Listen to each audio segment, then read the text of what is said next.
Salut tout le monde, j'espère que vous allez bien. Oui, ça a été long, oui, on a tous été patients, oui, il l'a fait. Ronaldo l'a inscrit, ce 700e but en club qui vaut cher et qui permet à son équipe de rapporter les 3 points à la maison avec ce déplacement à Everton. Le GOAT a encore frappé et c'est pour notre plus grand bonheur à tous. Sa célébration avec Anthony m'a vraiment trop fait plaisir. Je l'ai attendu ce moment et il est enfin arrivé. Désormais, Ronaldo sera titulaire à tous les matchs parce que c'est pile ce qu'il lui fallait pour redevenir le Ronaldo de la saison dernière qui était indispensable dans cette équipe mancunienne. Sinon, la victoire a été difficile et on va la débriefer dans cette vidéo. Pas de questions culture dans cette vidéo puisque c'est la deuxième de la journée, donc on enchaîne directement avec le débrief sans perdre de temps. Oui, Ronaldo a marqué le but victorieux pour son équipe, pourtant il a commencé le match sur le banc et c'est Martial qui a débuté à sa place. Avec Rashford sur le côté gauche et Anthony sur le côté droit, c'était aussi la première pour Casemiro en tant que titulaire en première ligue. Sinon c'est du classique, Eriksen et Bruno Fernandes pour accompagner les attaquants, Dalot, Lindelof, Martinez et Shaw en défense, Shaw qui reprend définitivement sa place de titulaire dans cette équipe et lui aussi il faut parler de son match. Manchester United a donc remporté ce match à l'extérieur face à Everton 2-1 avec des buts de Anthony et de Ronaldo. Pourtant le match a commencé difficilement pour les Mancuniens avec un magnifique but d'Iwobi qui a enroulé son tir où De Gea n'a absolument rien pu faire. Ça s'annonçait déjà pas évident comme match, surtout avec l'ambiance et la pluie, mais ce but n'a vraiment pas aidé puisqu'il a donné confiance aux joueurs d'Everton. Mais je ne sais pas si c'est lié au but et je pense que c'est le cas. United a étonnamment maîtrisé toute la première mi-temps. Je me disais en regardant le match que c'était l'une des rares fois que je voyais les Mancuniens avoir la maîtrise et jouer tranquillement sans se précipiter. J'ai vraiment beaucoup aimé la première période, même si à mon goût il faut plus de créativité pour les offensifs parce que pour avoir autant dominé le match, je trouve qu'il y a eu peu d'occasions. Mais peu importe, 2 buts ont quand même été inscrits.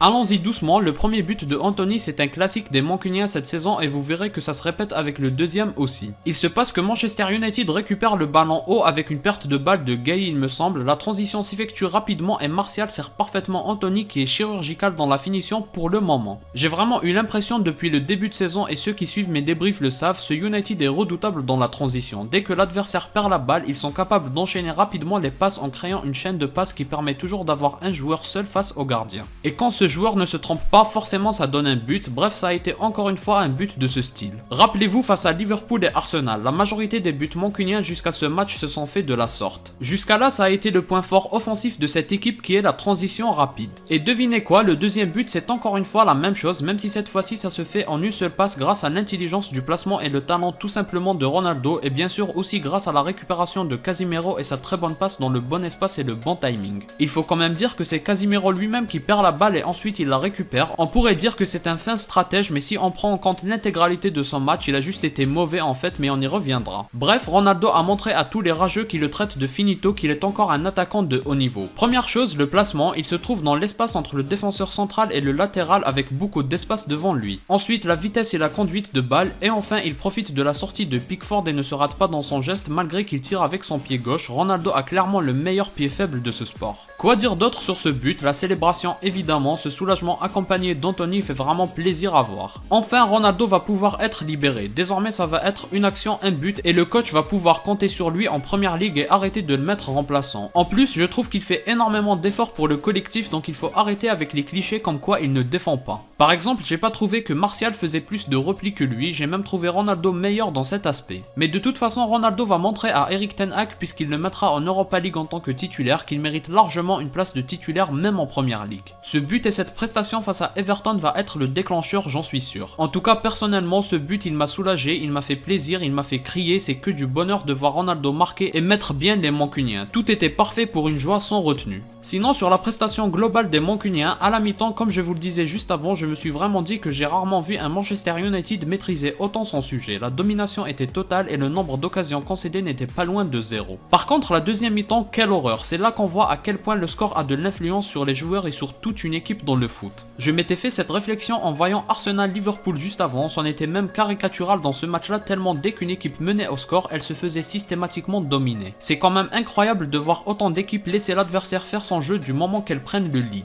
C'est malheureusement ce qui est arrivé face à Everton. Après certes Everton ne s'est pas créé tant d'occasions dangereuses que ça, mais il y a eu des têtes et des tirs qui auraient pu connaître un autre scénario. Mais tout de même dans cette deuxième mi-temps moins maîtrisée, les meilleures occasions étaient mancuniennes. D'ailleurs Rashford a mis un but mais malheureusement il a été annulé pour une main. Et surtout Ronaldo a privé Bruno Fernandes de 2 buts dans ce match. On ne peut pas en vouloir à Ronaldo mais il faudrait plus communiquer et ça nous aurait évité une fin de match aussi stressante. Individuellement j'ai trouvé tous les joueurs à la hauteur sauf Casemiro. Je vais parler de certains en particulier. Tout d'abord d'abord Martial, il n'a pas été mauvais mais je l'ai trouvé très moyen sur la demi-heure qu'il a disputée. Certes il fait une passe décisive mais il avait déjà perdu beaucoup de balles, il n'était pas vraiment rentré dans son match je trouve. Après au niveau de la blessure ça reste son défaut principal et c'est pour ça qu'un coach ne devrait pas compter sur lui dans un rôle de titulaire mais simplement de remplaçant. C'est triste mais c'est comme ça quand un joueur récidive autant dans les blessures. Bon, Casemiro a perdu énormément de ballons mais je voudrais surtout parler de ce qu'il a fait de bien. Et ce qu'il a fait de bien c'est son grand nombre de récupérations et son importance dans l'entrejeu mancunien. Ensuite je veux parler de Luke Shaw, il revient enfin à un bon niveau et il est très fort comme latéral à son meilleur niveau. Je trouve que défensivement ça reste assez faible mais son apport offensif est quand même assez impressionnant et surtout au niveau athlétique. Enfin j'en attends bien plus des ailiers Rashford et Anthony, ils doivent être bien plus précis dans leur choix une fois qu'ils ont fait des différences et ils doivent faire bien plus de différences je trouve. Pour finir je pense que c'est une composition d'équipe qui peut être redoutable et jouer sérieusement le match avec le Big Six. Voilà pour le débrief de ce match, les 3 points sont là et c'était la 5e victoire pour Manchester United, c'est tout ce qu'on veut. Si vous avez aimé laissez un like, commentez, partagez et abonnez-vous pour me soutenir. Moi je vous dis à la prochaine, portez-vous bien.